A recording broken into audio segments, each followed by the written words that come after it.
Well, labels can have a terribly negative and hurtful impact. And I think that it is important for all of us to understand that words have power. Words have meaning. Words have meaning. Words have meaning. Words have meaning. Words have meaning.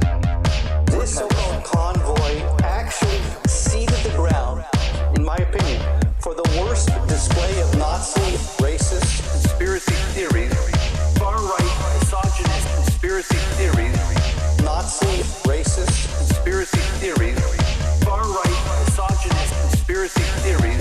And that means we're going to work with provinces and territories on vaccination certifications, on vaccination passports, so that everyone can be safe. And what's more, the federal government has announced we're going to pay for the development of those privileges that you get once you get vaccinated, because everyone needs to get vaccinated, and those people are putting us all at risk.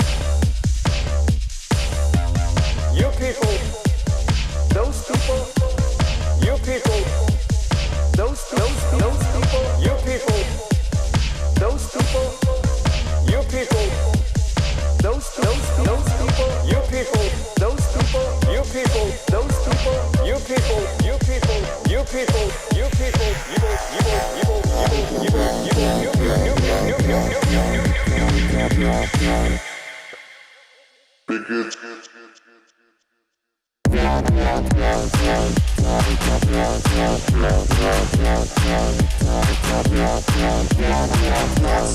racist, Conspiracy theories, far-right, misogynist conspiracy theories, Nazi, racist, conspiracy theories, far-right, misogynist conspiracy theories, Nazi, racist, conspiracy theories, far-right, misogynist conspiracy theories, Nazi, racist, conspiracy theories, far-right, misogynist conspiracy theories. You deserve a government that's going to continue to say, get vaccinated. And you know what?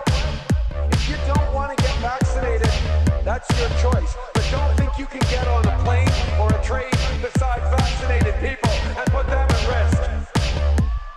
We need to be strong in the decisions we're taking going forward, and we need to put people first. Nazi, Anti-vax, racist, anti-vax, far-right, anti-vax, Conspiracy theories, Nazi, anti-vax, racist, anti-vax, far-right, anti-vax, conspiracy theories, Nazi, anti-vax, racist, anti-vax, far-right, far-right, far-right, far-right,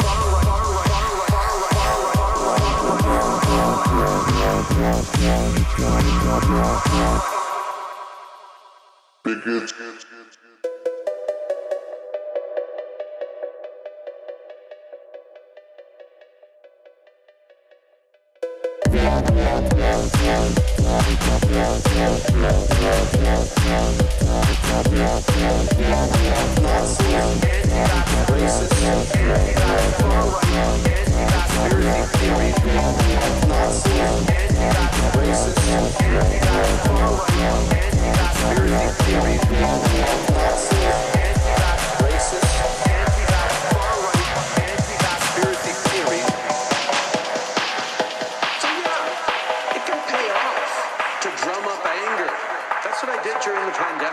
trying to scare people into putting their own lives at risk, and I won't apologize for doing that.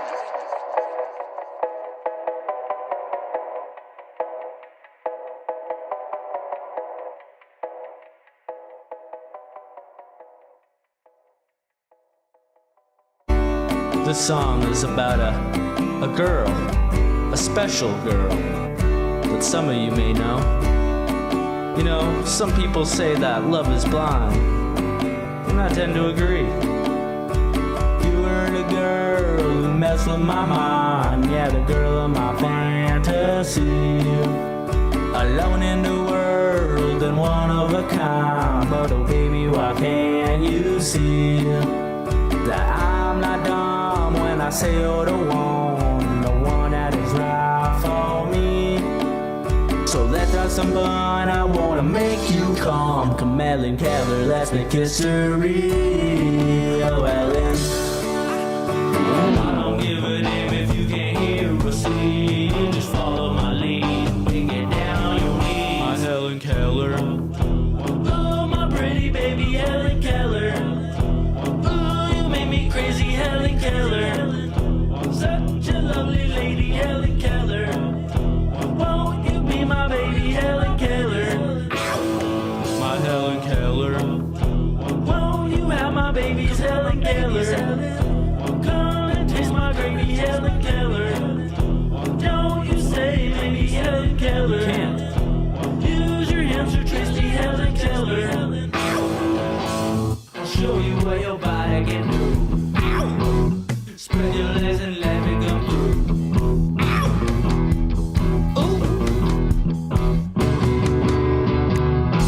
I bet you didn't see me coming, babe. So willing to learn with the passion that burns. First step on woman with a bachelor's degree. Smart girl, that title you've earned. Yeah. And now it's your turn to learn a little something from me. Water on your hands, and now you understand what's coming now from inside of me. What is that? That's love from a man who does what he can to make his Helen bottle lip and scream. I don't give a damn about your bachelor's degree. Stop feeling that frail and start feeling this need. My Helen Keller. Ooh, I know you like it, Helen Keller. Don't you try to fight it, Helen Keller. Oh, no, please don't bite it, Helen Keller. Oh, yeah, you're the nicest Helen Keller. Now take it away, Helen.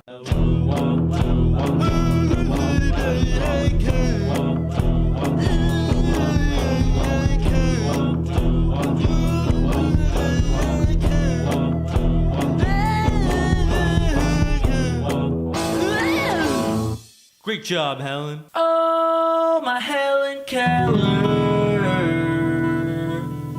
I love you, Helen. Hello, everybody. Welcome back to the EdgeStream. It's good to be back. Another Tuesday night. You know what it is. Got a fun one for you tonight. I'm opening up the lines, the Zoom line, for any recurring guests who might be watching who want to come on. It's just me tonight, but I'm opening up the floor.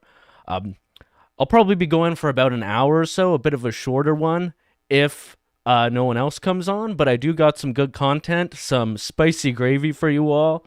I'll mainly be talking about the Terry Fox deception. I know Derek has been going off about it a lot, roasting Terry, but is there more to it than just jokes? Is there more to it than just being a savage? Is there actually a deception that is going on there? And we will find out. I actually wanted Derek to come on tonight in order to cover this with me, but I think he's going to the Christine Anderson event in Toronto, so there might be a bunch of bigots at that tonight. It's good to see everybody in the chat. We got YouTube, Rumble, Odyssey, and Entropy all going.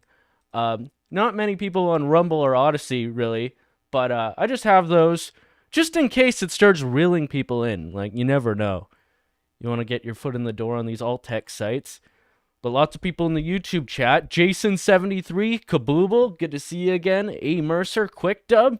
Yeah, QuickDub is right. Smash that like button. It'll get it popping up in more feeds. James Bullock, good to see you. Vote Dilf. Hell yeah. And maybe vote Chris Skye, right? That is another thing we'll be talking about. I'd love to hear your guys' opinions on that, and I have a few of my own. We'll be looking at some of his most controversial, edgy moments, Like, he has a lot of rants that go viral, and they're really good, Credit given where credit's due, but we can't really play those, especially on YouTube, because it'll get taken down, very likely. But we'll look at some of the spicier, some of the, what might be his less proud moments, and we'll make some jokes about it. We'll see his viability as mayor. Tell me why. Good to see you, Trent Dabs. Throwing up a dab. Good for you. Rick Freedom, good to see you. Lee Stewie saying this song slaps. Hell yeah. Thank you. Oh yeah, and I also want to plug my show. I'll do that in a second. I'll do that in a second. Here to help spread the light, Ruby, Brian, Jen, Doings. Here to help spread the light, Slice Cube, Colbert's mom is here. Hell yeah. Let's get on with it. First off, I have a show in Toronto this Saturday. In fact, maybe I have some resources I could pull up just to give you guys a little bit of a visual. Yeah, so I'm doing a show this Saturday in Toronto. As you can see here, the address is 1129 Gerrard Street East. It starts at 9 p.m. And it has our good friend Greg Wycliffe on the show as well. And I don't know if any of you know Dmitry Goryenko, but he is a longtime comic, very edgy comic in Toronto. And he's put on all sorts of shows over the years. He kind of runs in these circles a little bit, so some of you might have encountered him before or seen some of his stuff. But he's the producer, and he's also going to be hosting the show. So it's always a good time with him. I recognize about half of the names on this list, and they're all really good. Dylan Scott. So I actually did this show last month, and Dylan Scott was on the show, and he absolutely crushed it. Really good, dark comedy. These are all edgy, dark comedians, as far as I know. Josh Infald, I've seen him perform before, and he's incredible. And I recognize a few of the other names, but I haven't seen them perform. But anyways, it's going to be really good. My Helen Keller and other songs were received very well there last time, and I will be performing a world premiere of a new song that nobody has heard before. And for those that were there, they know I have 3 different songs that I performed about historical women and my undying love for them, Helen Keller being just one of them. But I do have a new one that goes along the same vein. So you're going to have to show up in order to hear it. Hear it first. Be one of the first to witness history, okay? But just to give you a feel of what the venue may look like, it actually is a house. So, people get a little sketched out by it, but it's actually really good. Like, there's enough chairs there, there's enough room, unless it really gets packed. But they'll bring more chairs up. It got packed near capacity last time, but we all made do, and it's bring your own booze too, so if you want to bring your own fucking alcohol, feel free to do that. You could also buy some there. But this is kind of what it looks like. Just follow my lead, hang it down on your knees. Oh, my pretty baby Helen Keller. Oh, you make me crazy, Helen Keller. Oh, you be my baby Helen Keller. Ow, my Helen Keller. Oh, you have my baby's Helen Keller. Come and taste my gravy, Helen Keller. Ah ha ha ha! Classic. Anyways, come show up there. If you have any problems, like it looks kind of sketchy, don't worry. It's actually the only comedy show where you're guaranteed to get either raped or sexually assaulted there. So come on out, join the fun. It's going to be a good time. Ask Lee Stewie, Colbert's mom, Sarah Ireland, and several others. They were there last time, and they had a great time. Hey, what are people saying in the chat? 10 out of 10, would recommend. Can also recommend very funny stuff, and you might win really high-dose edibles like I did. Yes, that's right. Colbert's mom won edibles at the giveaway at the end of the show, and Lee Stewie came on stage to pick it up for her because Colbert's mom was outside.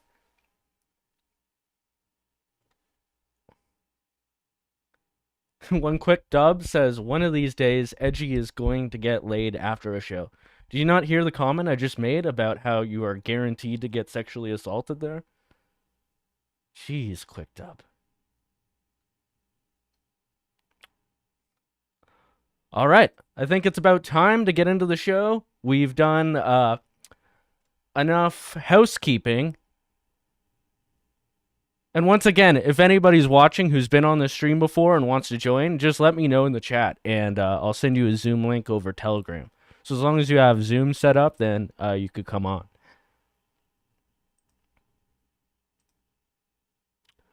Oh, we got one person in the Rumble chat saying, "Let's go Rumble." Good evening, bigots.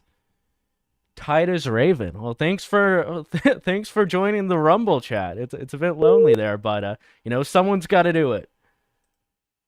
Awesome. Oh, look over on Entropy. We already got some donations and some people over there. That's nice to see. Scarecrow with a nice US $5, so that's about 20 Canadian. Thank you so much. I appreciate it. He or she says, "Helen Keller, such a beautiful song. I tear up every time." Well, thanks. I appreciate that. I tear up too. It's been a long century since she's passed, and you know, it just gets harder every day. But thank you. I appreciate it. I appreciate it.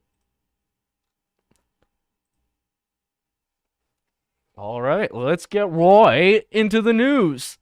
Okay, we're going to start off with the whole Terry Fox debacle.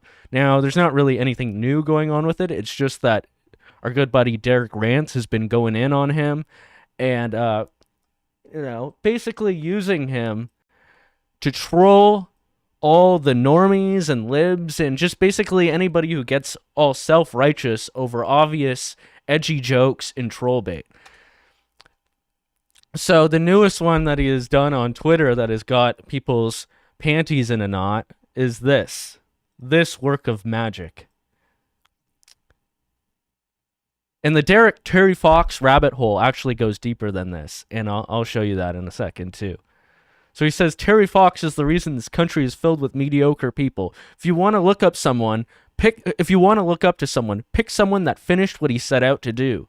He is the reason we give out participation medals. And then he found a fake leg emoji, which I did not know existed, but that's fucking awesome. And he goes, hashtag Canada's Princess Diana and hashtag Marathon of Hopeless. And there's the Thunder Bay sign where hope goes to die and the one leg standing all lonesome there. And this is part of a retweet, a quoted retweet of Ryan Reynolds, Canada's darling Ryan Reynolds, you know, shamelessly shilling for Terry Fox. And I guess quote tweeting Ryan Reynolds got all the people who would never have heard of Derek otherwise or encountered him. It got them all coming out of the woodwork. So yeah, Lee and Derek are both yucking it up. So is Ashley. Good to see you. I think you're in the stream. I think I saw you in the chat. But what are people saying? Okay, first off, Laura Hoskwell, she/her, duly noted. She says, if you're joking, it's a bad one. If you're not joking, shame on you. Okay. And Derek just handles them. Derek is perfect at handling people with his trolls or just handling people who take things too seriously. All his responses are gold. Can you please put your pronouns in your bio? I can't guess your pronouns. And yeah, you'll see a common theme among most of these people. For the most part, they contain pronouns in their bio, usually something to do with Ukraine. Okay, this is not proving my point. Each one that I hover over. Oh, we have a follower of Karima. Okay. Oh, that Ukraine flag. Yeah. Oh, condemns all COVIDiots and conspiracy theorists. Anti-fascist. Okay. Oh, someone with a mask in their profile picture.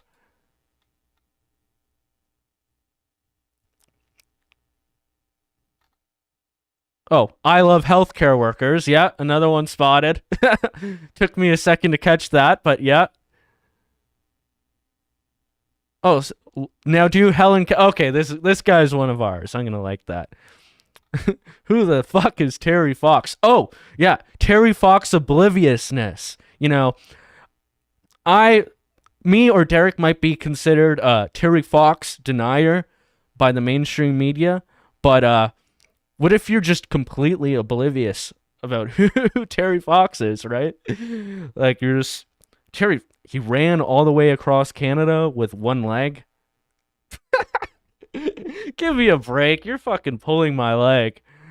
Oh, like just like Terry Fox had one leg and he ran all the way across Canada. Okay, yeah. Tell me another one. Anyways, so someone connected him to Pat King too, so they're digging up all the dirt on him. Eat shit and die from the tolerant left or the tolerant normies. But the Terry Fox rabbit hole goes much deeper. In fact, this is not Derek's first crack at this. And I remember 2-3 years ago seeing Derek do this, and I was dying for like fucking hours reading all of this and like egging him on. But anyways, this is from, let's see, come on, from November 9th, 2020. So this is just on Facebook on a random CTV news post.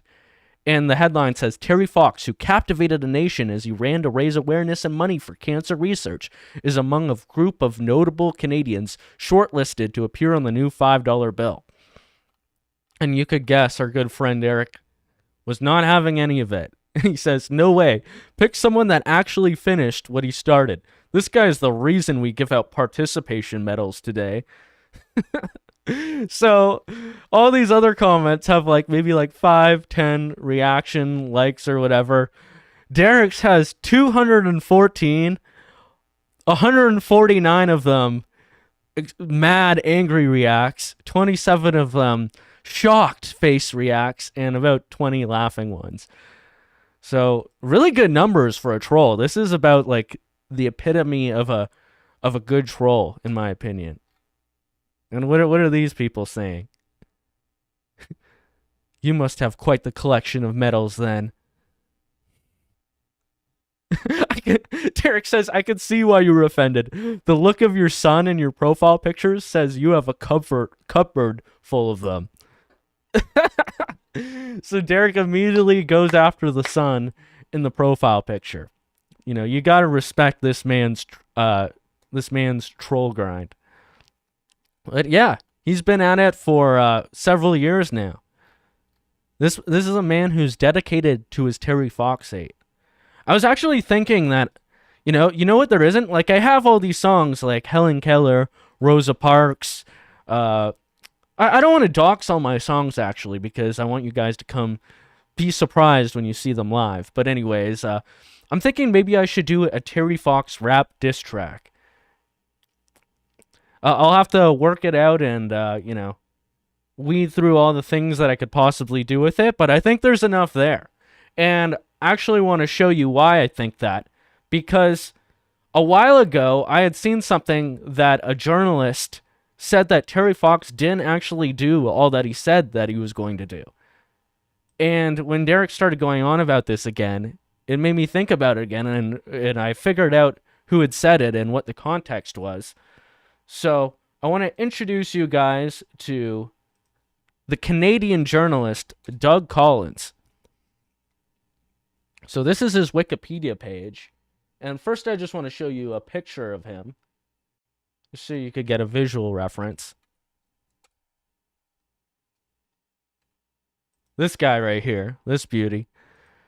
But anyways, if you go down to the part over here, it says, in 1980, during Terry Fox's Marathon of Hope, Doug Collins wrote a story falsely claiming that rather than running a daily marathon, Terry had actually been driven in a car across Quebec. The story was retracted. So it's like, I wonder if there's any credibility to that. And I did some digging. First, I had to check out the credibility of this journalist here. Now, if you go to the top, you could see just from this byline at the top, it says, Doug Collins, born September 20th, died on September 29, 2001, was a British-born Canadian journalist. He was also a Holocaust denier who was frequently accused of racism and anti-Semitism. Okay, so this is a guy who doesn't pull any punches. He's not afraid to go after controversial subjects. Despite what you think about some of those issues there, I think we got a guy who has no sacred cows that he's not willing to milk, for lack of a better metaphor. But anyways, let's see some more of his credibility here. He says, during his 4 years as a prisoner of war, okay, he made no fewer than 10 escape attempts. He was able to escape from a German POW camp and stealthily made his way to Hungary. After being captured there, he made another daring escape, this time making his way to Romania. There he was imprisoned once again, but when Romania capitulated in 1944, he was freed and returned to Britain, serving in combat with British forces in Northwest Europe during the war's final months. So he keeps getting captured, but he keeps on going back to fight more and more. Incredible. Anyways, he ends up moving to Canada in 1952, and he does a lot of investigative journalism where he exposes other people with wartime hoax stories. So people using stolen valor stories to boost their credibility and gain accolades. And he has been exposing all these people with his investigative journalism. So I guess that eventually led him in 1980 to uncovering the alleged Terry Fox deception. But also, later on in his career, so he was working at many different British newspapers and had a lot of regular columns. And in the 90s, he wrote an op-ed or a couple op-eds about Schindler's List, in which he called it Swindler's List, and had some choice things to say about that. And this actually got him in trouble and condemned with very harsh words by our good friend Bernie Farber. So if he's making those kind of enemies, then maybe he might be right about some other things, right?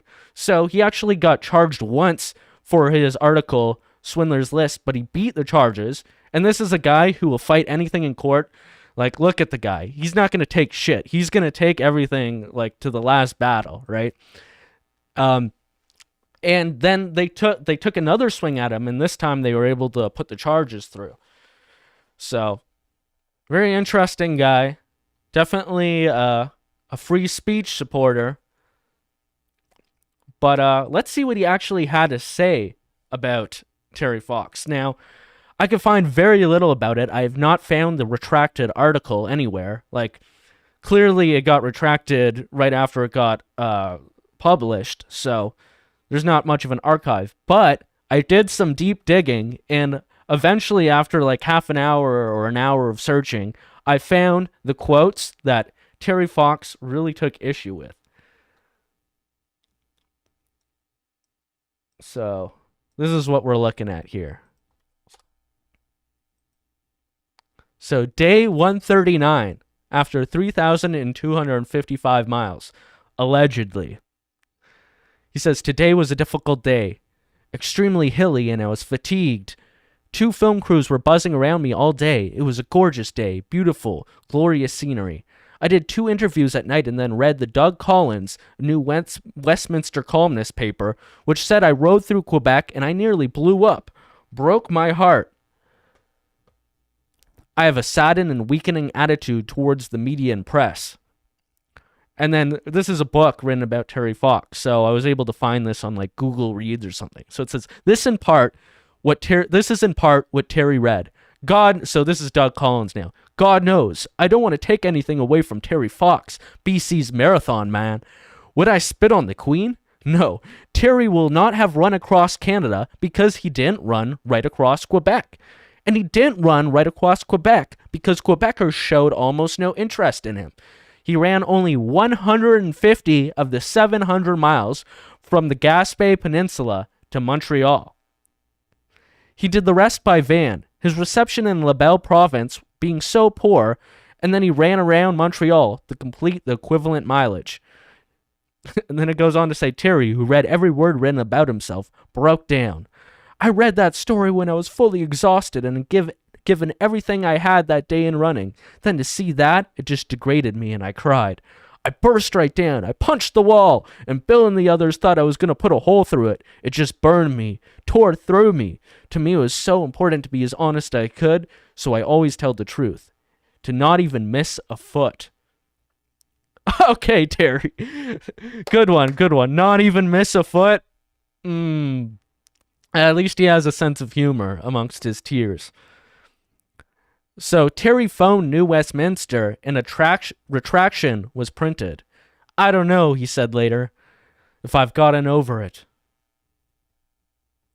Now, I've found a few other angles of it, including one that said that he called the guy himself, Doug Collins, and was crying and screaming at him, saying, like, how could you write this about me? Ah! Getting absolutely furious. And that's when it got retracted. So you have this guy crying and everyone around him is like extremely upset and they're all distraught. And then they call him basically crying that he retracts the story. Now, do you think that he may have retracted it because it wasn't factually correct? Or because you have this guy who has like the weight of the world on his shoulders as being an inspiration for kids with cancer, for anyone with cancer, but he was meeting like kids who had stuffed legs too from cancer on his way, like during his tour. And I think this Doug Collins guy was probably like, oh, you know what, I'll just retract it. This is not my battle. This is not the hill to die on. And you could see later on in Doug Collins' career that he did find some hills that he was willing to die on that were probably, a bit more consequential in a positive way than proving Terry Fox is a hoax. But nevertheless, truth is truth, and we want to get to the bottom of it here on the EdgeStream, whether it's popular or not. But I actually found more corroborating evidence. The best place you can go for research on the internet, Reddit. And they say on this random Reddit thread in r/Canada, they inadvertently snitch on themselves, these Terry Fox loving liberal normies. They say here, no recordings of Terry Fox run through Quebec exist in the CBC archives. Curious. He goes, I am tired and weary because people are continually forcing me off the road. And Quebec police told him running on the freeway was unsafe. Terry and his driver didn't shower for days as they didn't know French. Okay. Well, I did post this on Telegram, to kind of stir things up a little bit. And my point was Terry Fox might have faked his run through Quebec, but people instead took to it that that's when I got, what one person in specific said, that's when I got red-pilled about the French in Quebec and, how they absolutely have a seething hatred for a lot of the English parts of Canada. And then some Frenchie who watches the show regularly came in and said, how dare you speak about us like that? And they got into a little fight. And I was just watching it like, whoa, yo, race war, let's fucking go. But anyways, that wasn't the point. I wasn't trying to start a race war, but, I'll grab my popcorn and watch it if that's what it comes to. But anyways, that's just some more corroborating evidence about the Terry Fox deception, allegedly. Anyways, I went creeping on Facebook some more, and I found some more stuff about it. This is from another Terry Fox Foundation post on Facebook, and it just goes on to talk about the Doug Collins paper. But then I was looking under the comments to see if I could find anything else about it. And this guy wrote quite the essay saying he was there with Terry Fox. And he says, this was one of the most dramatic and heartbreaking days of the run. A West Coast hack wrote Terry had driven across Quebec, a complete fabrication and devastating to Terry. He was meticulous in marking the exact spot where he ended each day, and the subsequent day, Doug would have to deliver him to that spot. So there's another Doug here. Terry's Doug was, I guess, his handler to help commit the false flag Terry Fox hoax deception. Because he would deliver him to the spot every day, to the point that he would literally step out of the van on the hidden marker. So this guy got him on the phone with Doug Collins, and Terry was beyond distraught, sobbing and crying on the phone, pounding on the wall, saying, "Why did you write this? You've ruined everything I've done. Why?" So Terry is seething at this point. He slammed the payphone down and sobbed uncontrollably. I could not console him. I felt helpless. Suddenly, John Robertson, a CBC reporter from Winnipeg, so another handler, and I think this guy also made a Terry Fox movie after this, so they're all cashing in on the Terry deception.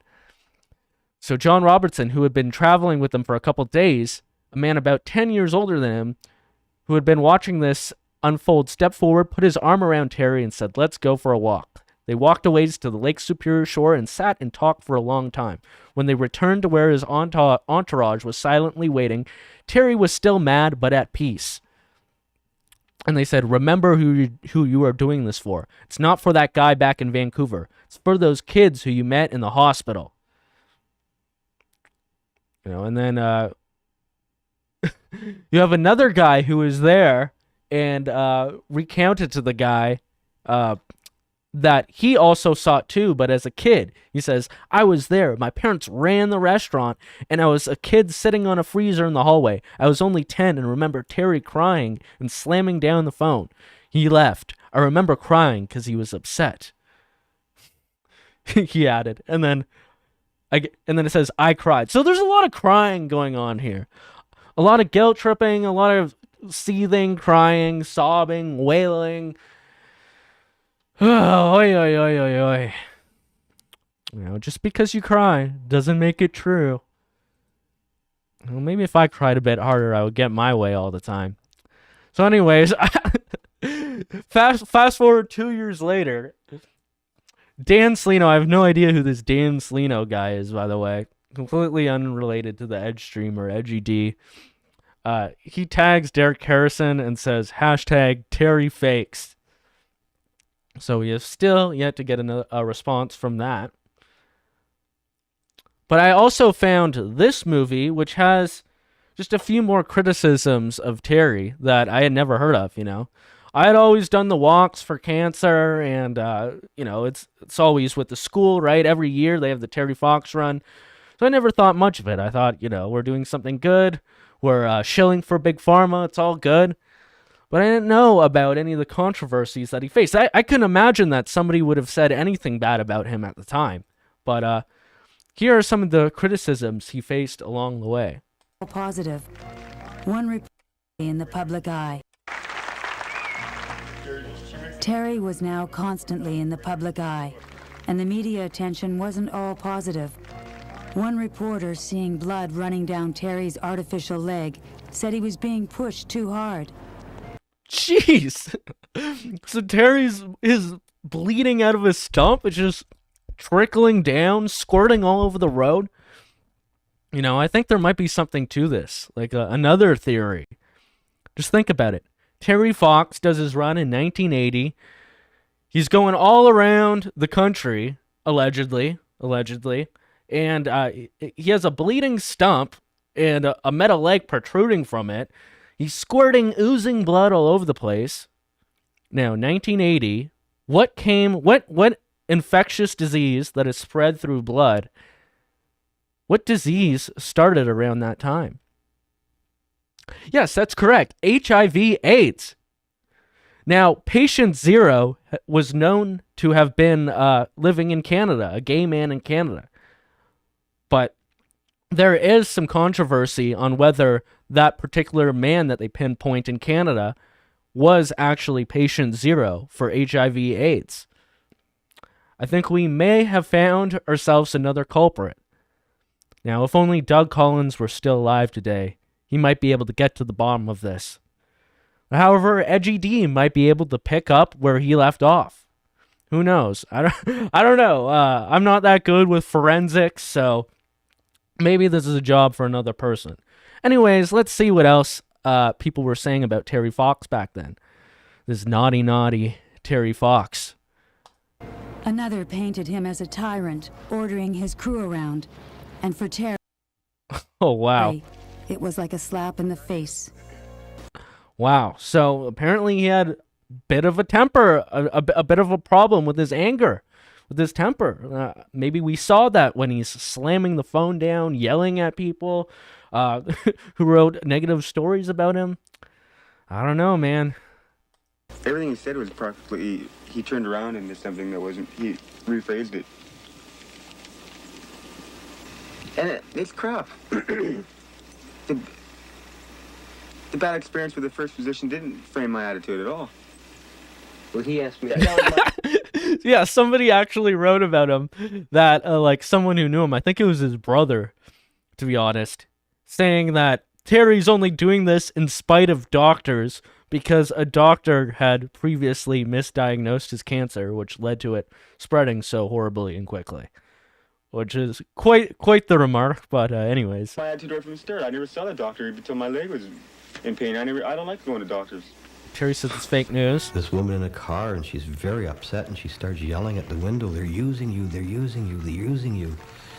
And he stopped, which he never did, and he came over, and he was very nice, but he walked up to the lady, and he said, "They're not using me enough," and just turned and ran off. And ran off. Okay. That's a bit of a stretch.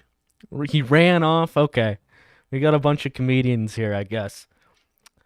So yeah, that's it right there. The Terry Fox deception. I don't know. I'm just presenting evidence that is publicly available. I did a little bit of digging for you guys. You guys can come to your own conclusion. Now, me personally, on a more serious note, obviously I think what he did was good. And to the means, I don't know if lying is the best thing to do. This would be an amazing accomplishment in and of itself. So I think lying about it and not actually finishing it and then lying about it would definitely detract from it. Like, why not just be honest about it? But people are going to cover for him nonetheless, regardless. So whatever you think about that, I think Terry Fox doing his thing, it was great. He's an inspiration. And also, the shilling for Big Pharma, though, if I were to donate to cancer, I would not do it through the Terry Fox Foundation. They have so much that goes into, like, putting on all these events, and you have to wonder, like, one of the biggest cancer foundations, is that really going to where it needs to go? Also, are they working on just giving people more and more chemo? Are they looking for alternative treatments? Is the way they treat cancer a lot like the way they treated AIDS when they were poisoning people with AZT? Fauci? Remember Fauci? Yeah, he did that. Also, I would say that if I wanted my money to go to something to help, cure cancer, I would do it to something that went into the alternative treatments. That, one that had the most science about something that could actually... See, I would have to do more research into it because I'm not cancer pilled. I'm sure that there's some major red pills on cancer that they're not telling you. Big Pharma is not telling you. I would learn about that, and I would give the money that is going to go most towards that. Anyways, let's see what you guys think. Hop in the chat. Did I bleed all the viewers? Oh, we are twice the viewership now. So I guess everybody came for the Terry Fox gravy. What are people saying?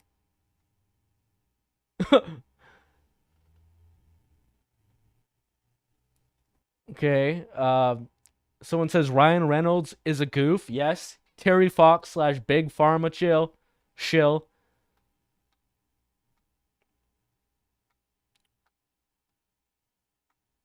Kabooboo saying Derek has been honing his anti-Terryite rhetoric. Very true. Now, I'm hoping that he'll go back and he'll watch this. I know he's at that event right now, but he'll watch all this segment and he'll take it in. Ashley says, that's a good comic book troll. Beard and McNasty's all on board for the Terry Fox diss track. Oh, dude, he said that right before I announced it. That's perfect. Me and Beard and McNasty, we are of the same mind. If we should do a stream sometime. I know you're working at my usual time, and but we should do some other time. That would be sick. Kabooboo is saying, I heard Doug Collins voted for Chris Skye. Yeah, they do seem quite similar in many ways. Yeah, Lee Stewie saying Terry nearly quit because of what that journal wrote. Yes, that is true. In another article I saw, I don't have it up, but it said that he was about to quit, literally, because of this guy, and then they had to convince him not to. You think he was that dedicated that he was about to quit because somebody said something that he demanded get retracted and then got retracted right away. If he was willing to quit and they're being open about that over one story, over what a guy said that is supposedly provably false, then why would he just threaten to quit over that? It's not checking out. 6 million miles? I don't know. Sounds a little high. Are you sure it wasn't 599,999 miles? Doug Collins might say otherwise. An anti-Foxite, yes.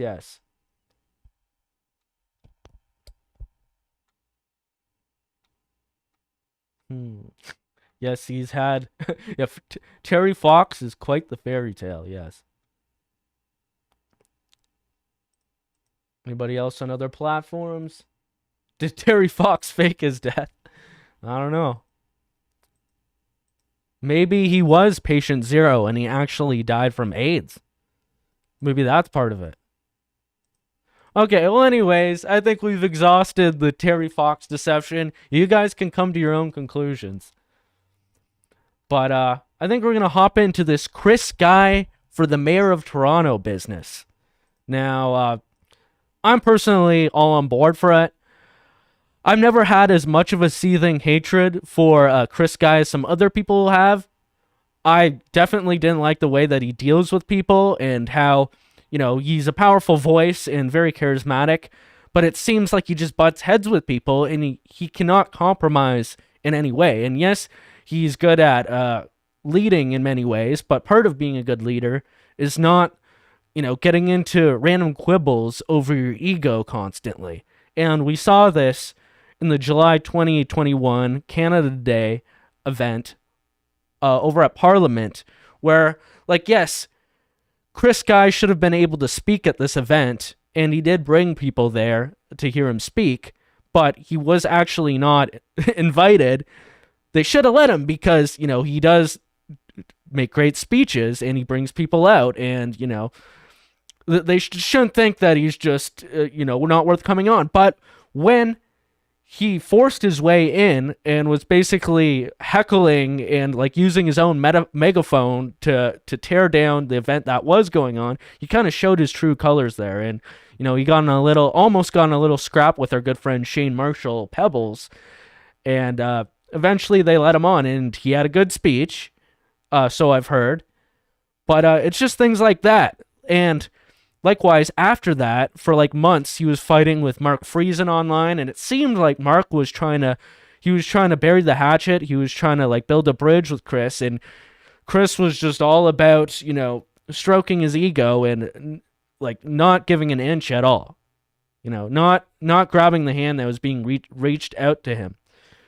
But I'm hoping that maybe he's learned from these things in the past, and it seems like he might be because he's trying to build bridges again now that he's running for mayor. And likewise, I'm sure many people saw on Sunday, the guys on the Rants cast on EdgeStream Sunday night were talking about him, and apparently Chris Skye has the Skye Army, who's always watching And we know that because Pebbles was talking shit. Pebbles made some articles. Let's see if I could find them quickly. Okay, I gotta switch out of this profile. Hold on.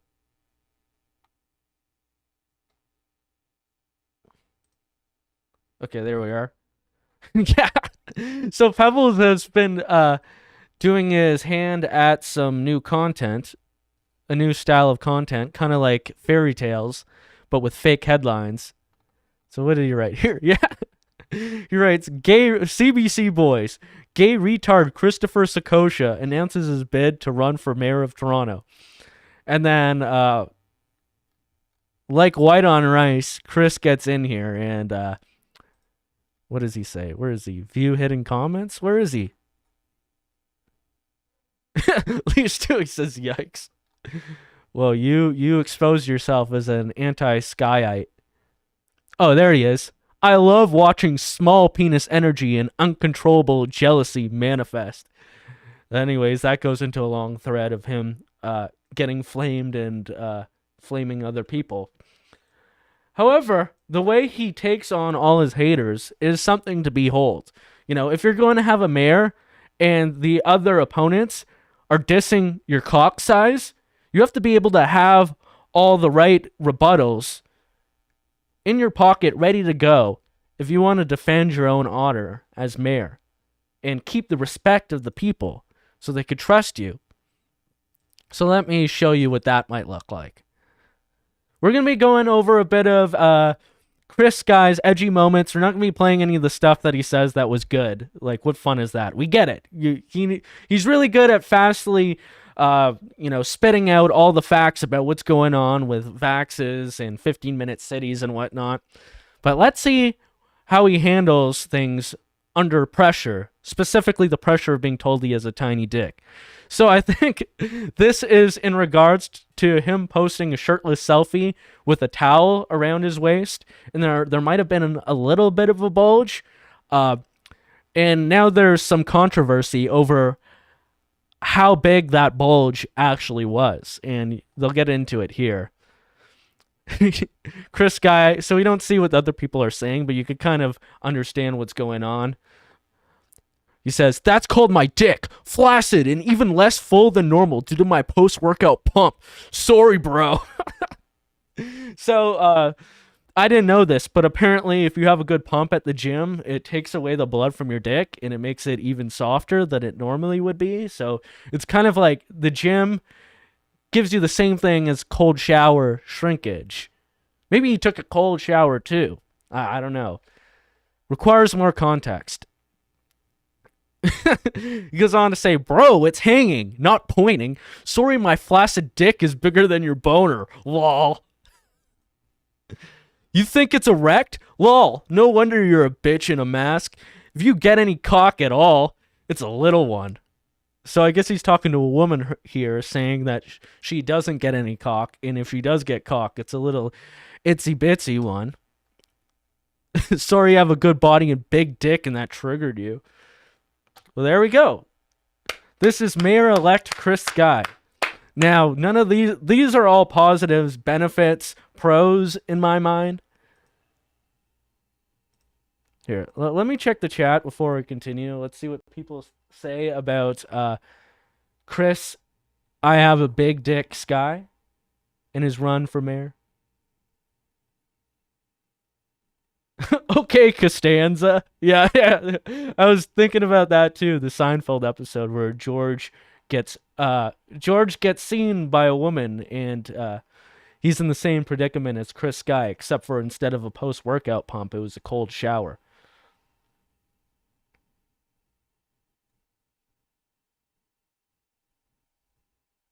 John Ellis says, Mr. Skye's accusation of Soros interference towards Jeff Berwick and Anarchapulco was a bit ridiculous and pointless. Yeah, I've seen things that Chris Skye has said that I'm not necessarily on board with, or like I need to look more into it. Like he has a whole thing about how the Travis Scott concert, where all those kids got trampled, that there was actually some huge issue with the vax, and the vax actually somehow got triggered during that event. Now, that seems pretty outlandish. He says that there's like a lot of non-disclosure agreements that were given to the families of the victims, and he says that he has contacts with them. I would have to hear more about that. That sounds pretty outlandish, but, I'm interested, and I don't hold that against him necessarily.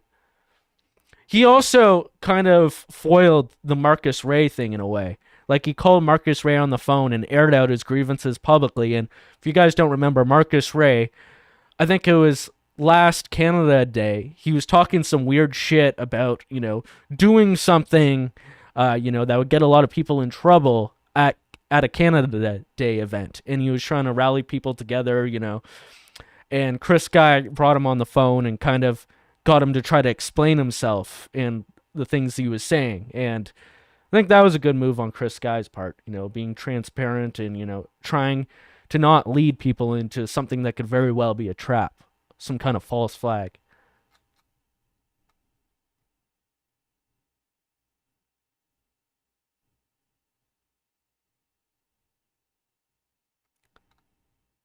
Harry Ballsack, good to see you. The Jerk Store is running out of you. Yeah, if you're talking about Chris Skye, then yeah, you might be right from these things that we're about to see here. Should I play this? Okay, yeah, I'm gonna play this. I'm not gonna make much of a comment on it, but because what can you really say? Like, this may very well be illegal. So, just for him to use his free speech in this way and hold his ground, I commend him for it. Let's see, though. This is from his last interview with Rebel News, and David Menzies pressing Chris Skye about some controversial comments that he had made in the past that, funny enough, Anti-Hate Canada dug up from his Facebook posts in 2012 or 2013, like literally like 8 or 9 years ago. He's never mentioned anything. Like, Chris Skye's never mentioned anything even about this subject, and they're digging this up to smear him, to call him a Holocaust denier for the rest of his life, essentially. So let's see how he deals with this. And I have to bring this up because it's a thing. I put it on 125 speed, so we don't have to stay on this for too long. We even get questions, why do you give Chris Skye the time of day, given that he is a Holocaust denier? And I am not a Holocaust denier. I have been to the concentration. See, I've seen this before, so I'm just going to pop this up full screen, and I'll be right back, and I'll catch up with you guys in a second.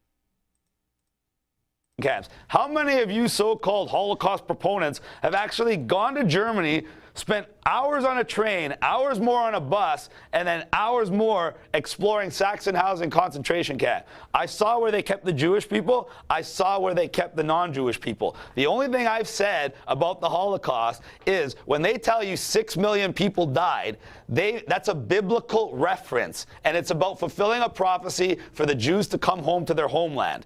And they've used that reference multiple times in media well before World War II, going back all the way to the early 1900s. So that is not Holocaust denial. And the only other thing I've said about World War II that people try to criticize is, yes, we know Jewish people were persecuted. We know they were killed, and it's horrible. But so were 30 million other people during World War II. So we need to remember everybody. And when I said we need to remember everybody, they're like, oh my God, you're a Holocaust denier. It's like when someone says all lives matter, and then someone screams, oh, that means you mean black lives don't matter. No, that's not what it means at all. So anyway, that's complete bull. Well, Chris, because the internet is forever, I mean, some of those posts from years ago have been republished. Here's one, quote, 6 million Jews were murdered is the biggest lie created in the history of fake Jew history, end quote. That is, why would you say that? Because 6 million people did not die in the Holocaust. If 6 million... Okay, just for YouTube and anybody out there, I don't have any say over what's being said here. I'm just reporting on the news, okay? I'm digging through Chris Skye's past. No comment. Maybe the journalist Doug Collins might agree with him, but anyway. How many did then? We have no idea of knowing. Really? But for them to claim an exact number when it's completely impossible of knowing, it's completely impossible of knowing. And there's lots of different references, like the World Almanac, that show the population before and after. When Israel was created between 1946 and 1948, with all the stuff that was going on, millions of Jewish people habitated to there. So 6 million people didn't just die, they relocated. So when they say 6 million people, like I said, it's making reference to their biblical prophecy that says once 6 million of us perish, we will get our homeland back. But that's Chris, why they chose the number of 6 million, because it's written in their book. There is no way of knowing how many people died in World War II. For someone to go and say 32 million people died in World War II, that's complete hogwash. So for someone to be able to go and say, especially in concentration camps, that this many people died, a specific number, that's complete hogwash. There's no way of knowing how many people died. Well, do we know they were persecuted? I would dispute 1,000,000%. That's indisputable. Do we know they killed a very large number of people, probably in the millions? Yes. Do we know that they killed 6 million on the dot, or 6 million, that number? No, and nobody can prove that, and that's what I am saying. Well, Chris, have you ever reached out to Yad Vashem, the Holocaust Remembrance Center in Jerusalem, who has done incredible decades worth of research? I mean, I've been there several times. I remember a curator once saying when they had the original number, it was 18 million, and then they wanted to be bulletproof. So they went through the records over and over, and sometimes people were double, triple counted, and they whittled it down to 6 million. Now, if you had an agenda to make the Holocaust look worse, you would have gone. That doesn't sound like a very good argument. It's like, oh, at first they had 18 million, and then they whittled it down to 6, and, you know, this time they're right. Like, I don't think Dave Menzies did a good job at fighting against that. And, by the way, this is what Chris Skye was referring to, that they say the 6 million number over and over again throughout history. And you can see all these newspaper clippings. I've seen this meme before many times. I don't know how, like, the veracity of it, so I'm just showing you this is what's going around the internet, and this is what he may be referring to. Anyways. With the 18 million. Okay, but so have you ever reached out to the experts in the field? Oh, okay. So the experts first said there were 18 million, and then the experts then said there were 6 million. So were they right when they said 18 But they million? wanted to be bulletproof. Oh, so they wanted to. So now, because they said they're really, really sure, that means they're 100%. The first it was 18 million. That's triple the number. Now they're really sure that it was 6 million. Does that mean they're 100% sure? No, but explain the reason. Some people were counted 3 or 4 times. That's wonderful. So does that mean that they missed any more that could have been double counted, or some people that were counted that weren't really dead? Does that mean that the 6 million number that they came up with is 100%? Can you tell me, can we contact them right now and they're going to say the 6 million number is 100%, or will they say it's an estimation? Will they say it's our best estimate? Well, you know, Chris, it's sad. I asked you a question. Will they say it's 100%, or will they say it's an estimation? When the previous estimation was 18 million. They believe this is the most accurate figure. Okay, they believe, so it's not a figure. Chris, it's something that they... I see somebody in the chat saying that he talked about this on the Plaid Army stream the other night too. No chill. Yeah, I could at least say that he doesn't back down. Like, he said this before, he owns up to it, and he just won't back down. Like, he could have easily weaseled his way out of this by saying, yeah, I wrote that, I was drunk, I didn't know what I was talking about at the time, let's move forward. And then they would immediately platform him. But instead, he stuck to his guns, and, you know, he reiterated, and he also did it in a way where he's not diving deeper into it. He's just defending what he said before and then trying to move on. But these guys will not have that. You know, Rebel Media wants him to get down and kiss the ring and, like, grovel before them. They're literally making up, like I said, and they're saying this is our best guess. But Chris, a guess is still a guess. A guess is still something you made up. So when you quote me and say you're denying the experts themselves are telling you this is a number that we're making up based on the information we have available. Based on the information we had available, we thought it was 18 million. Now we're guessing it's 6 million. So that's all I'm saying. Guessing. It's doing decades and decades worth of research. That's wonderful. You've gone to some you can say whatever you want. Regardless, you admitted that it's their best guess.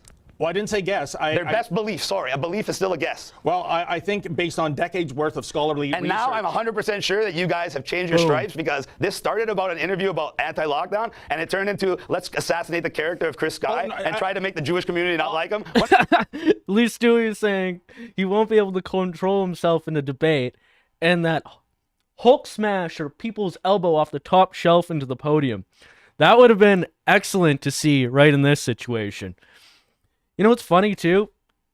That Karima girl who follows him around everywhere, Sorry, I have some gas here.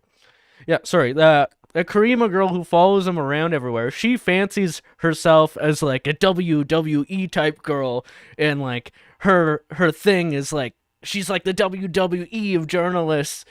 Like, I would just love to see her slam her off the top ropes in WWE, of course. Not a real assault, but you know, let's see some real pro wrestling with all these characters here. Randy comes in with the fucking gut drop off the top ropes. Completely fucking pancakes Karima. Takes on Chris Skye with a suplex. Support from the Jewish community because some of my best friends are Jewish. No, I know exactly what's going on now, David, and now I know why I didn't get contacted by Rebel News for a couple months, and now I also know why you guys got demonetized off of YouTube and you lost all your income, yet somehow you started hiring all these new people, and somehow your station keeps growing. And now when I go on your feeds on Twitter and stuff, it reads more like a mainstream media platform instead of the Rebel News of old. Well, you guys are starting to disappoint me, David. No, Chris, listen, I hope you don't edit this out to make it look, to try to make me Chris, look bad. This actually, this attack on me and my organization. It's not an attack, it's just an observation. If I may speak. Let's see. Boom. We have always given you a platform. We got wrecked.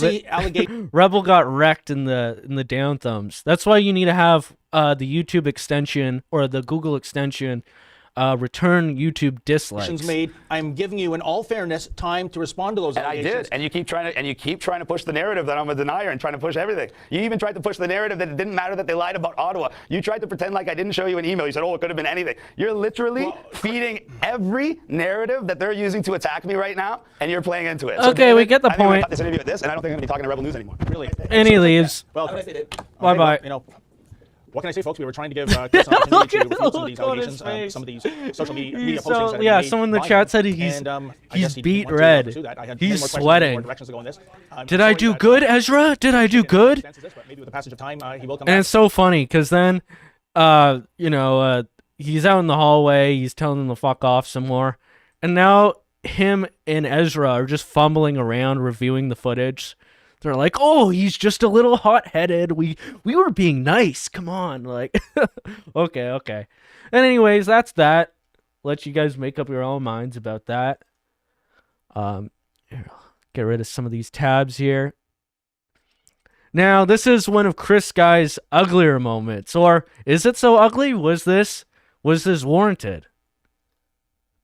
Okay, yeah. I realized that this clip doesn't play well on Twitter, so I downloaded a version of it. 1 second. Priority. I know some of you probably remember this. So the context of this, it seems that Chris Skye is touring around with all these volunteers, and he has his tour bus full of his Just Say No merch and his book. Buy my book, right? We all remember that. And I think they're going to someplace in BC, and they're already late. These guys say they're late by 20 minutes, but Chris Skye says they're late by an hour, and they went to take another pit stop with the tour bus, and Chris Skye was in another vehicle with his wife, and they decide to go take another pit stop even though they're late to get some food, and they claim that they tried to call Chris and his wife multiple times, but they didn't answer, so they just went and pulled over and got some food. And then I guess at their next meetup point, Chris Skye goes on this epic fucking, I don't know, roid rage-fueled rant against them, and then someone was secretly recording him, and then they leaked this, so enjoy. Priority is the fucking mission. I don't give a fuck about people's emergencies. There's shit on the fucking bus. Do you understand? If you listen to somebody else again. There's shit on the bus. So I think maybe someone brought their dog and someone took a shit on the bus. If someone actually dropped a deuce in the middle of the bus, then I could see why he's angry. Other than that, I don't see any reason why you should ever be this angry at another human being, especially somebody who's volunteering for you and is just maybe being a little insubordinate. Get on the fucking bus. Do you understand? Yeah. If you listen to somebody else again, I swear to God, I will literally grab you. I will grab you out, throw you out of the fucking bus, and leave you. Anybody else has any fucking problems, get the fuck out right now. Do you understand? I will not put up with this. You already fucking late. And then you pull over? You think I get... Yes, Northwest Passage. Normalize bus shitting. Give a fuck! This is my fucking bus! for a fucking mission, not for you guys to have a fucking party. Do you understand me? Yes. Do you fucking understand me? Yes. I swear to fucking Christ, I will kick you all out when we get to Windsor. You can take your shit and you can all go fuck yourselves. Do you understand me? Do you understand me? My priority is getting where I need to get on time, not making you and you and you and you happy. Do you fucking understand? Yes, sir. Yes. I don't think you do, because you listen to Z, you listen to this person, you listen to that person. The next fucking time, that's gonna be your Holy shit. head. Do you fucking understand? Look at me. Now, I don't get why these people are just taking it. First off, I don't even know how someone could possibly get that angry. Like, maybe someone killed someone you know, and like, like you see them in the courtroom and you start fuming or something. But this is nuts. I couldn't imagine maybe I'm just a beta and I don't I don't feel this level of rage ever. You know, even if someone really did me wrong, I wouldn't act like that. But no, who knows? What if he took this out on some of the incompetent, corrupt people that are working for the city while he's mayor, right? Some of these fucking corrupt do-nothings that are, ruining all our lives with these mandates and other such things. If he were to go on a tar dragging of this epic level of epic proportions, then, I might be down for that. This might be some of the mayor energy that we need going forward.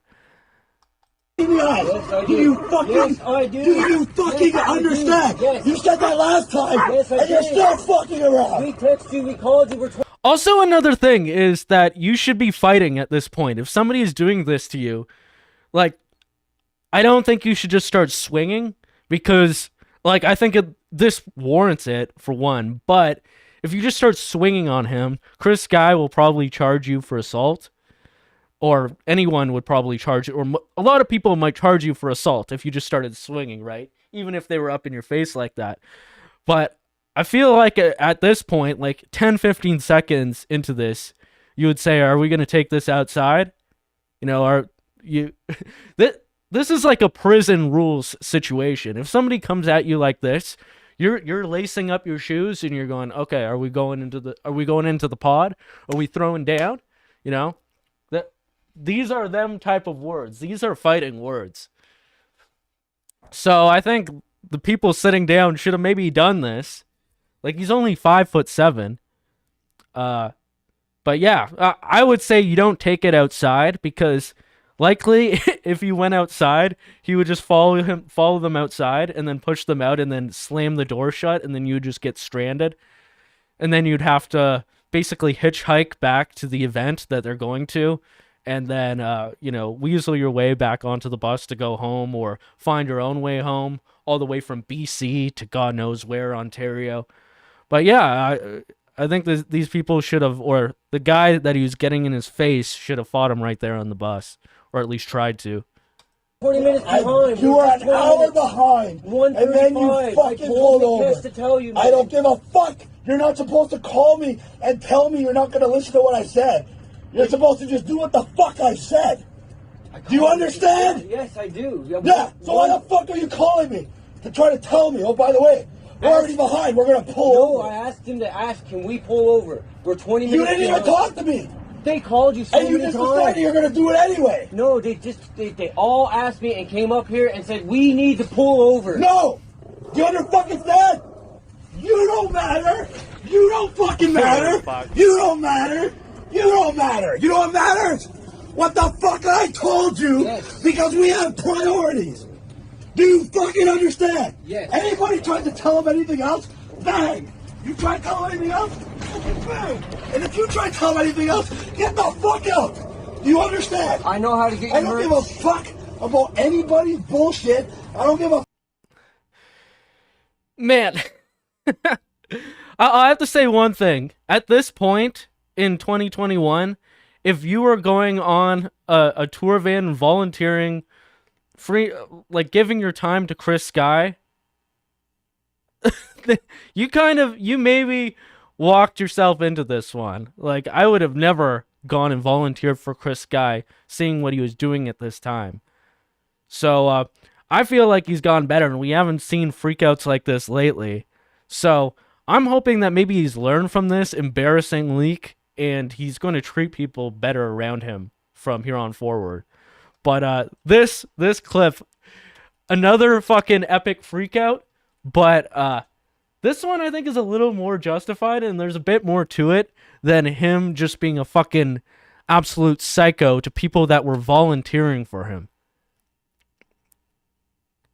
Oh, and by the way, these are the people that he was freaking out on. So, you know, if this is your ragtag, if this is your ragtag crew that you brought on your bus that is volunteering for you, like, these people look like they're perpetually stoned. So, I don't know, if you get free labor, what are you expecting out of it, right? I think if the people who are coming and volunteering their time for you are shit, maybe be nicer to the people around you, and then the ones that are good and are worth keeping, you know, actually reimburse them, you know, compensate them, help them along, ditch the dead weight if you have to when you can, but you know, treat them well, and then they'll stick around, and you won't have this fucking brutal turnover, like, yeah. Or you'll have to make a cult-like environment full of fear and, you know, coercion and, yeah, all these cult-like things that, say, like the Scientologists do, or the Queen Romano Digiulo of Canada, who goes around Fed posting and convincing people that they shouldn't pay all their bills, and then their families get thrown out of their home, right? I think there's a better way to do things than roid rage out on people. But, you know, we're looking over Chris's dark side tonight. So, okay, this is the wrong one. I found one more freak out. Okay, here it is. People remember this one too. So this is, I think, also in BC.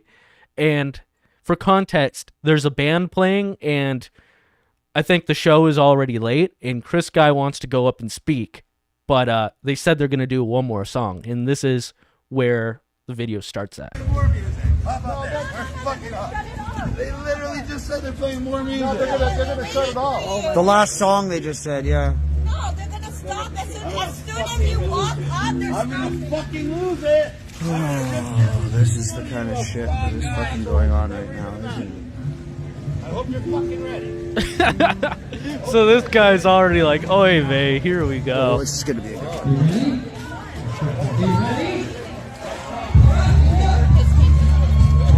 Enjoy this one. This one's fucking good.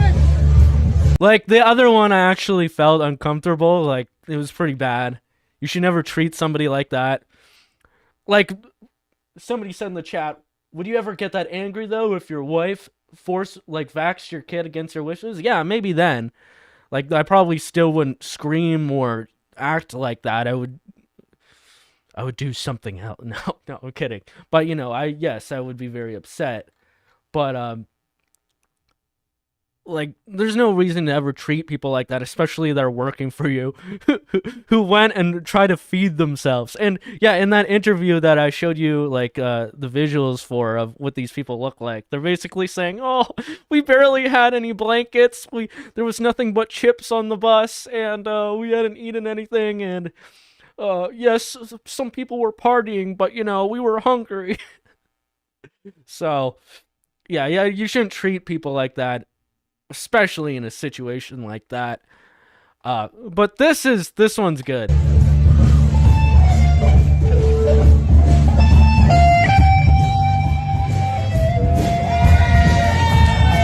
Was there a pig? There was a pig in this one? Okay, no, I'm not going back. Okay, that's it. I had about fucking nothing. Honestly, I was going to come to give a really nice speech, and then I show up here and I realize, honest, you guys, they say when you have nothing nice to say, don't say nothing at all. Well, I got nothing nice to say, but I got a whole lot to say anyway. I don't know what the fuck you people think this is. This is a war against your fucking children. They are coming to inject them with a poison. They are taking your jobs. They're taking your houses. And how do you respond? You spend 1 or 2 hours a week freedom fighting by coming and listening to a fucking band play? Are you guys fucking kidding me? Are you... I didn't notice that last time. There's just a dog, like a giant dog, just moseying his way behind Chris there, completely oblivious to the absolute roid ragery going on. Yeah, Good Time says watch the pooch. Just base dog is like, you're a fucking manlet. You don't scare me. Freedom fighting by coming and listening to a fucking band play? Almost gets wrecked by the shrapnel from Chris Skye's smashed up Gucci sunglasses. Are you guys fucking kidding me? Are you guys kidding me? This is what it means to freedom fight me. To come and listen to a stupid band and sing and dance while the organizers are more worried. Yo, shots fired at the fucking stupid band. About getting you on a fucking march than getting you to actually do something for yourself.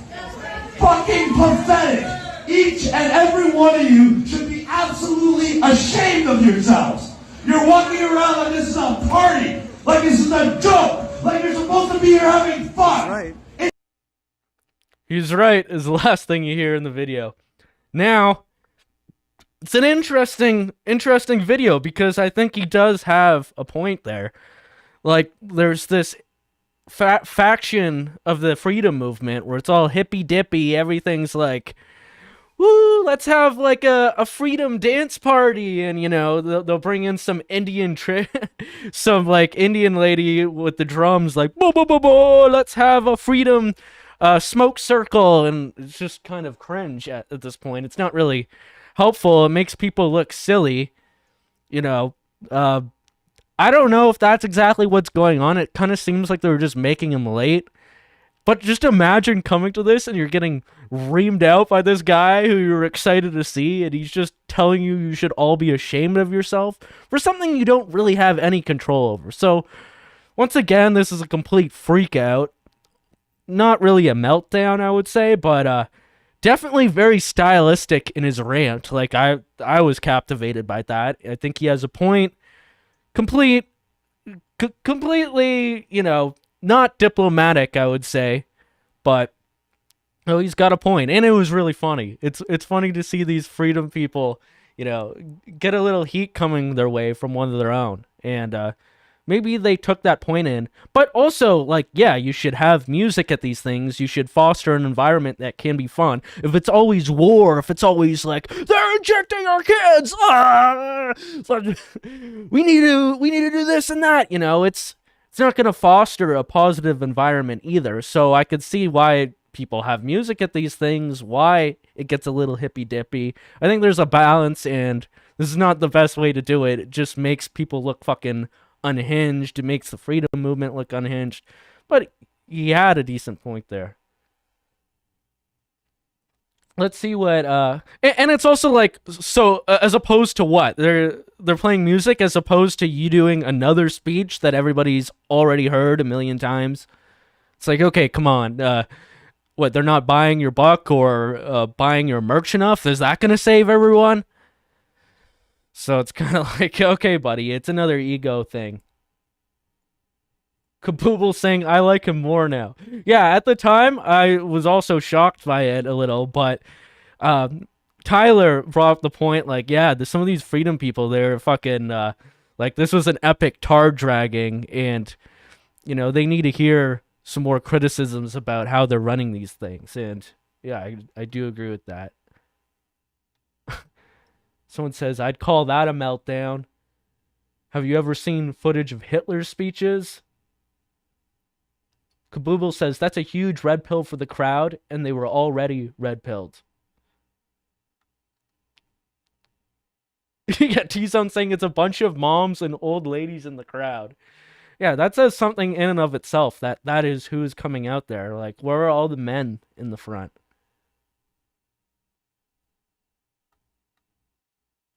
Yeah, and it's all boomers.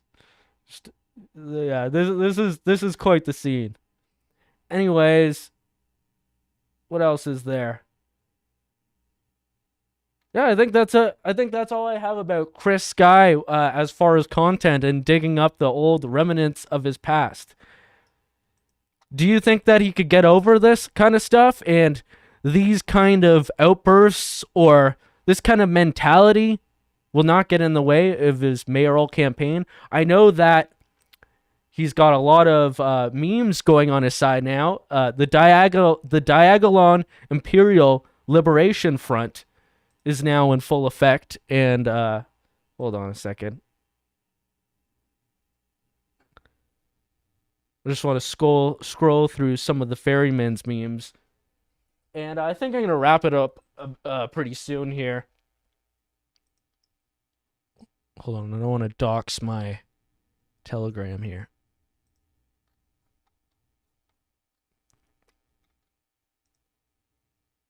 All right, there we go. So we got Dilf endorses Chris Skye for mayor of Toronto. Chris Skye for mayor. The sky has no limits. Chris Skye on the Chinese Baroon. Chris Skye for mayor. Skye is our guy. See, the memes are just going to write themselves, honestly. So yeah, I'm about to wrap it up now, but I'll just see what you guys think in the chat. 1, Chris Skye for mayor. 2, no fucking way, or you're sitting out completely on this. If not just for the memes, then I'm down for it. You know, it'll shake things up. Why not, right? I was talking with somebody about this, about like the pros and cons of having someone who's controversial running in a position like that. And I would say, what do you really have to lose at this point? Somebody's got to try, and the media is going to use anything they can against you anyways.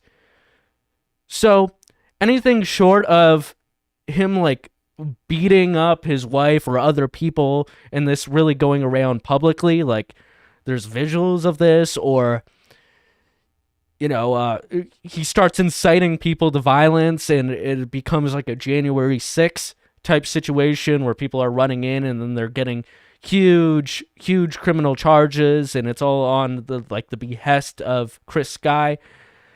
You know, minus any like big incidences or like false flags or obvious traps that he like falls into, I don't think it's going to be that bad, because they're just going to go after anyone anyways. They're going to go after everyone. So having him run, it's like at least somebody is trying, and then you could see how they go after him. You could see what he does right and what he does wrong. So anyone going in the future, whether they're better or worse at it, they could learn off of what he did. So that's kind of what I think on a more serious note, right? And I also think that he should probably get in contact with Faith Goldie if she's willing to speak with them, and maybe he could learn about what it means to run for mayor of Toronto and a bunch of the things that she had problems with when she was running, because they went after Faith Goldie hard. Now, maybe some other people would be more familiar with what happened with her in her run for campaign, or her campaign to run for mayor of Toronto. I know that she tried to do a bunch of ads with, I don't know which broadcasting agency she tried to do them with, but basically she paid for them, and then they canceled them at the last second from obvious pressures, right, from probably people like whoever Anti-Hate was at the time, or other liberal NGOs, or just the media in general. But basically they kept screwing her over, icing her out of debates, doing anything they could to audit any little finance-related thing to do with her campaign, nitpicking at it. I remember that one of the left-wing media outlets, they went and they like doxed every single person who donated more than $1,000 to Faith Goldie's campaign, because apparently if you donate more than $1,000 to somebody for a mayoral campaign, it has to be public so anyone can have access to it. So this left-wing news article or whatever, this piece, went and found and seemingly harassed every donor of Faith Goldies, and she had at the last second had to like send a mass email out to them like, don't talk to them, don't let them harass you, like just stay cool. And yeah, they went and tried to get comment from each one of these people and try to shame them for supporting a so-called white supremacist. So I'm sure Skye will have to deal with these things too. And yeah, he is very charismatic and good at, just firing off all the points. When he's in arguments, he does not let people fuck him over. Now, when he was doing, when he was making appearances on, CP24, or CBC, or CTV back in the day in 2020, when they would still let him, he would get into these really heated arguments with the news reporters, and I didn't think they made him look the best. He didn't even really get his points across. It kind of, in my opinion, was a bad look back then, but seeing how he dealt with Menzies in that clip that I showed you earlier, he definitely took them on in a way that was much more diplomatic. Like, I don't think he really did anything as far as, like, dealing with somebody in a debate to try to get his point across. I don't think he did anything wrong there. I think he actually executed that very well. So it seems like he definitely had some progress in dealing with that. And hopefully all these freakouts from, I think that was 2021. That I don't think that was 2022. So it's been like a year and a half, 2 years since that, since all of that debacle. And, I don't think he's had any freakouts like this at all lately that I could think of. So I think he's getting more diplomatic and maybe learning from these situations and hopefully treating people better around him and not butting heads with people who would otherwise be on his side. Because, like I said before, part of leadership is being able to make concessions with people. It doesn't mean if you're making a concession that you're some beta cuck or anything like that. That's not the mentality to have. It's actually more alpha, I would think, and a better leadership quality to, be able to, be the bigger man and reconciliate despite petty differences. Despite differences of ego or any of these other things that are getting in the way of unification against a greater enemy. So that was my speech on it. I'm just going to look in the chat one more time. See what you guys are saying. See if there's any super chats. David Lopin says it's Clown World. Why not Mayor? Yeah. If yelling is as ugly as it gets, he won't have a problem.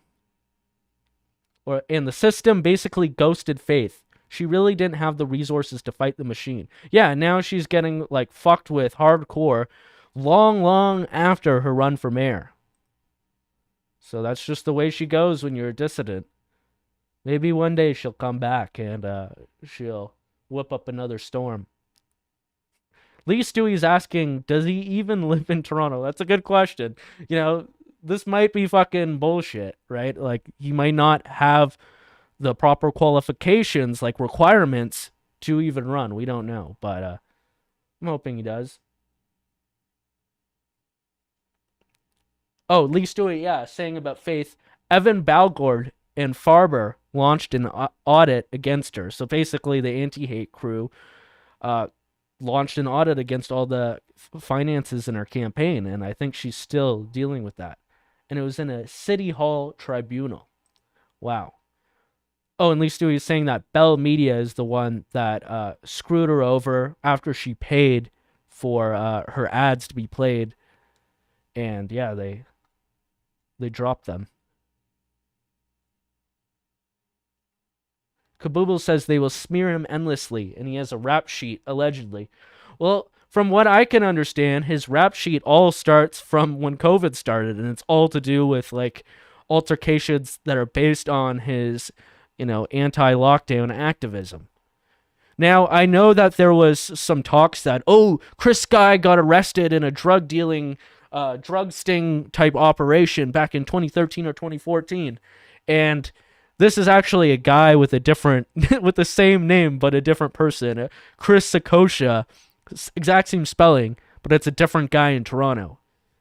Because some of the details don't add up, and Like, if they want to go with that, then that's an easy win for Chris Skye to shut them down. And then some of the other stuff that, you know, he's being accused of, like supposedly making death threats against Doug Ford, and somehow he threatened like all MPs or something. I know that he was rolling with Rob Carbone in the early days. Do you guys remember this Rob Carbone guy? God, we haven't heard of him in a while, but this guy was the biggest lol cow. And you have to question why Chris Skye ever got with this guy. Like, he had a thing like, what was it? The Republican Party of Canada, but it didn't have any of the proper requirements for it to be a real party. Everything about it seemed like it was a joke, and this guy's like a fake wannabe like actor mafioso or something. And they had all these weird pseudo legal arguments that said they somehow like had control over Canada, or it was one of those sovereign citizen type arguments where I immediately shook my head. So hopefully Chris Skye learned his lesson from rolling with fucking scuffed Lou Ferrigno over here, and, you know, is aligning himself with some better people.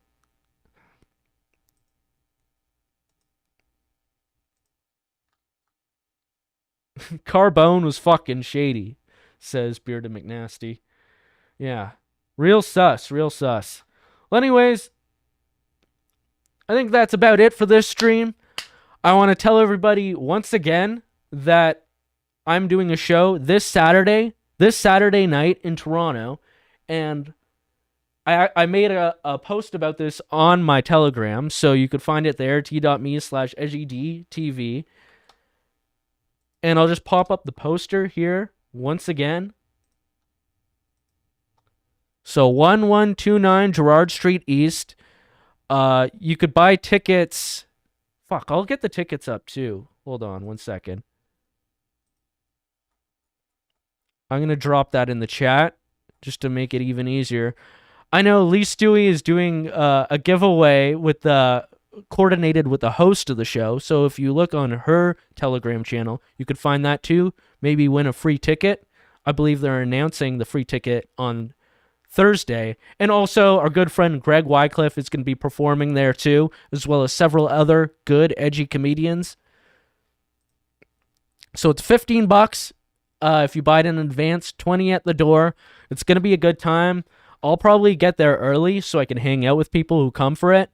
And I'll probably stay after. Last time I stayed for like an hour or two after the show and hung out with a bunch of bass people who stayed after the show. So definitely come out if you can, man. It's going to be good. So that is where you could buy the tickets on eventbrite.ca. I just dropped the link in the YouTube chat. I'm going to drop it in the Entropy chat because I see a few people there. So yeah, come on out. It's going to be good. I'm going to be premiering a brand new song that I've never performed live for anyone before. I'm not going to give it away. It's going to be good. Come on out. And thanks again for Scarecrow for the nice super chat. Appreciate it. And yeah, I'm going to end it on one of the songs that I might be performing. I might switch this one out for other ones. But I'm going to end you guys on the Helen Keller song again. I'm going to try to make more music videos for these songs that I have. I now have 5 fully written songs about my love for historical women, but only one of them has an official, like, sick music video for it. And it's the Helen Keller song that a lot of you have heard. You're going to hear it one more time. But for those who haven't heard it yet, here it is. So thank you all for coming out again. I appreciate it. I'll see you next Tuesday, maybe Saturday if you come out to the show in Toronto, and maybe again another time if I do another stream during the week or I appear on one of the other guys' stream. Anyways, have a good night, everyone. 07s, the sky's the limit, and vote DILF? No, you don't vote for DILF. The Diagolon Imperial Liberal Front just takes over. You don't even vote for them. Anyways, good to be with you guys again. Have a good night. Girl, This song is about a girl, a special girl that some of you may know. You know, some people say that love is blind, and I tend to agree. You were the girl who messed with my mind, yeah, the girl of my fantasy. Alone in the world and one of a kind, but oh baby, why can't you see that I'm not dumb when I say you're the one that is right for me. So let's have some fun, I wanna make you calm. Come Ellen Keller, let's make history. Oh Ellen, I don't give a damn if you can't hear or see. Just follow my lead and get down on your knees. My Helen Keller, oh my pretty baby Helen Keller. Oh, you make me crazy Helen Keller. Such a lovely lady Helen Keller. Won't you be my baby Helen Keller? My Helen Keller. Won't you have my baby's Helen Keller? Come and taste my gravy Helen Keller. Don't you say maybe Helen Keller. Can't use your hands to trace me Helen Keller. I'll show you what your body can do. Spread your legs and let me come through.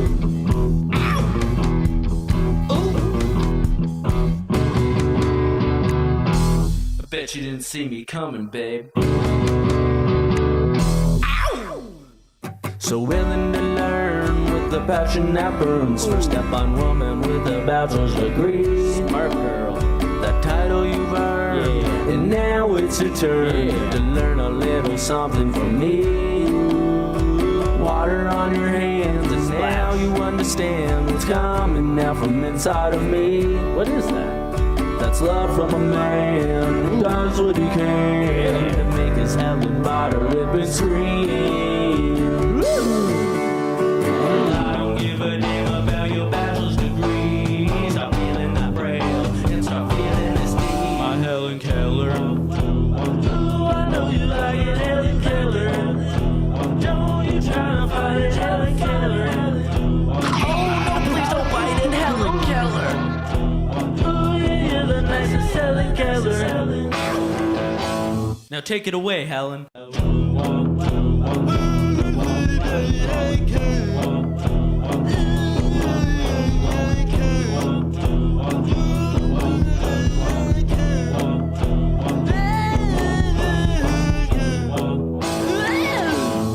Great job, Helen. Oh, my Helen Keller.